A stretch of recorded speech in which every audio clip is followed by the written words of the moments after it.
Now Messi also stopping by on Saturday, posing with the much bigger J.J. Watt in a picture that Watt captioned the best football player on the planet. One assumes that he is referring to Messi there, though it's certainly possible that he was purposefully vague. He's not so bad himself.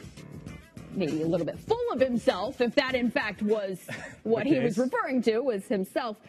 Is he the best football Americano player on the planet? Let me just say this before I answer the question. In my 11-year career, I was never on any list to be considered the best in the world. So this is a very humble opinion.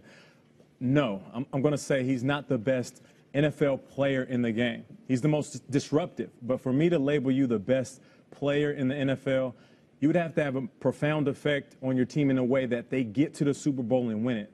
You're only validated by a Super Bowl ring when you're considered the best, in my opinion. Well, that's somebody different every year, though. And that's going to be what the best player is. Like last year, to me, Tom Brady is the best player in the NFL. He is the absolute winner, and he's proved it time and time again. J.J. Watt, I should point out, was #1 on the top 100 players this year. So the players in the league voted for J.J. Watt. Brian, what do you think?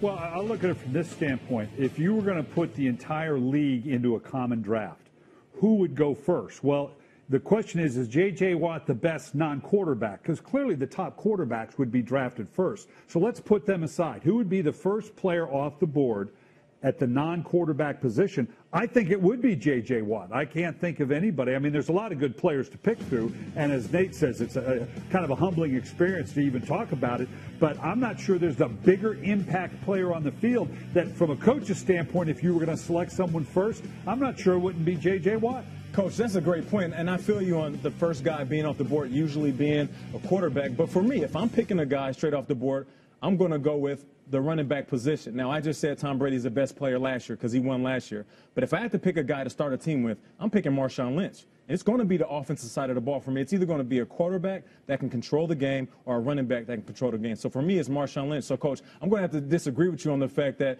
it has to be a quarterback or even J.J. Watt coming first off the board.